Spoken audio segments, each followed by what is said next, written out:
인간이 음식을 주지 않으면 고양이는 당연히 자기를 싫어해서 그러는 줄 안다. 하지만 인간의 머릿속에는 전혀 다른 의도가 들어있다. 자신의 고양이가 비만해질 것을 염려해 건강을 위해 식사량을 조절해 주려는 것이다.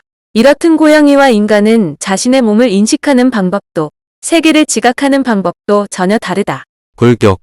무척 유연한 척추를 지닌 덕분에 우리 고양이들은 유연성과 균형 감각이 뛰어나다. 고양이는 아무리 좁은 틈이라도 머리만 들어갈 수 있으면 몸 전체를 통과시킬 수 있는데 그 이유는 쇄골이 퇴화해서 뼈가 단단하지 않고 크기도 작기 때문이다. 어깨뼈가 머리 뒤쪽에 있어 다리의 움직임에 따라 자유자재로 위치를 바꿀 수 있다. 뼈의 개수는 242개로 성인 인간보다 36개 많고 필요에 따라 근육이 늘어났다 줄어들었다 하는 놀라운 유연성을 보인다. 뼈와 뼈 사이에 물렁물렁한 연골이 두텁게 자리 잡고 있어 높은 곳에서도 안전하게 뛰어내릴 수 있으며 뒷다리의 근육이 발달해 시속 50km까지도 달릴 수 있다. 다만 이는 순간적으로 짧은 시간에만 낼 수 있는 속도이며 지구력은 떨어지는 편이다. 음식. 고양이는 허기를 느껴야 음식을 먹지만 인간은 아침, 점심, 저녁 이렇게 시간을 정해놓고 하루 3끼를 먹는다. 고양이는 배가 차면 더 먹지 않는 반면 인간은 배가 불러도 습관처럼 계속 먹는다. 짜고 달고 기름진 음식을 먹을 때 뇌에서 포만감과 무관한 기쁨을 느끼기 때문이다. 수면.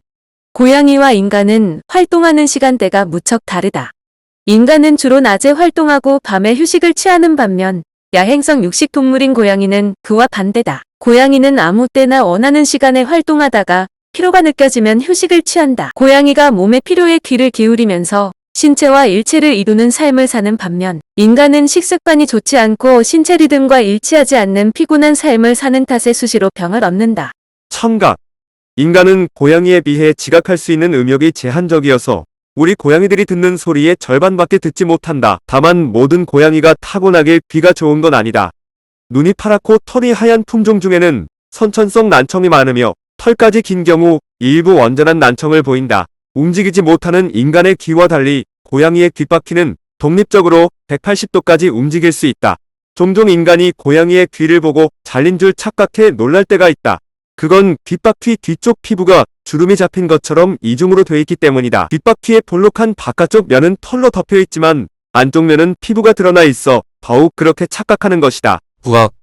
후각 역시 고양이가 인간보다 40배는 발달돼 있다. 고양이의 후각 수용 세포 수가 2억 개에 이르는데 반해 인간은 500만 개 정도에 그친다. 고양이는 후각을 통해 서로 관계를 맺는다. 서로 머리를 문지르거나 부딪혀서 페로몬을 방출하고 상대의 냄새를 맡아 그가 친구인지 적인지 지금 어떤 기분인지 얼마나 건강한지 정보를 얻을 수 있다. 고양이의 코를 자세히 들여다보면 오돌토돌한 주름이 있는데 이는 마치 인간의 지문처럼 고양이마다 전부 다르다고 한다. 야콥슨 기관. 고양이는 입안에 신경세포로 뒤덮인 야콥슨 기관이라는 감각기관을 가지고 있다. 냄새를 맡을 때 위깁술이 올라가면서 앞니 뒤쪽 입천장에 있는 2개의 작은 관이 열리는데 이 관을 통해 냄새가 전달된다. 이때 고양이는 입을 벌린 채 깜짝 놀란 듯한 표정을 지으며 이를 플레멘 반응이라고 한다. 다른 고양이의 페로몬 냄새를 맡았을 때나 새로운 냄새에서 정보를 분석해야 할 때 또는 위험한 냄새를 감지했을 때 이 같은 반응을 보인다. 혀.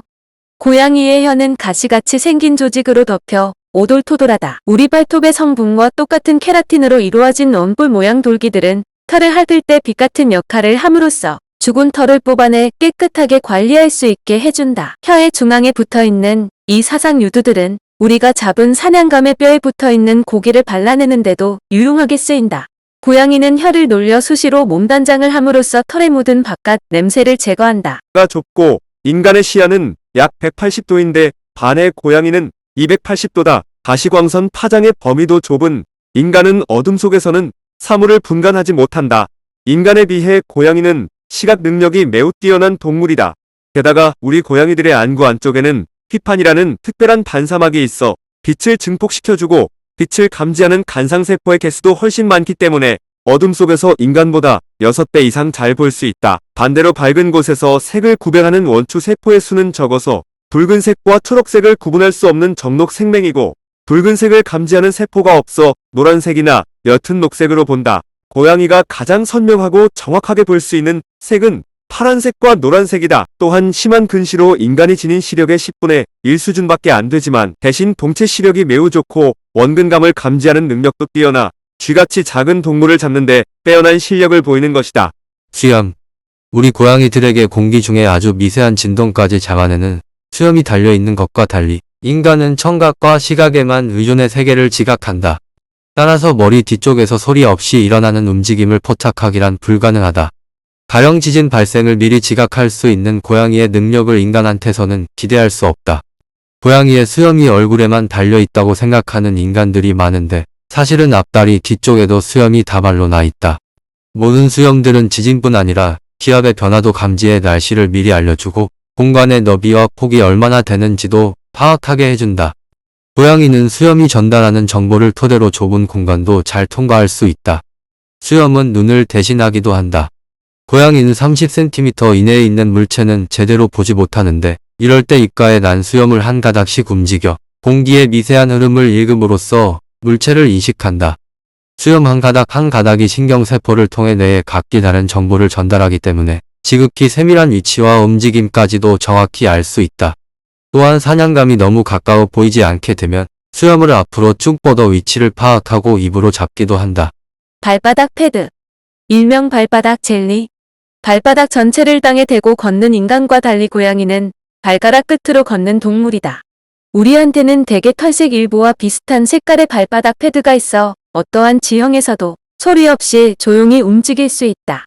이 패드는 피부가 두껍고 지방이 많은 조직으로 이루어져 있어 높은 곳에서 떨어지거나 요철이 심한 곳을 걸을 때도 다치지 않게 해준다. 충격을 흡수하는 역할을 하는 중요한 부위다. 발바닥 패드에는 뛰어난 미끄럼 방지 기능도 있다. 가운데 패드가 브레이크 구실을 하고 패드를 뒤덮은 각질층의 미끄러운 표면에서 점착력을 발휘하기 때문이다.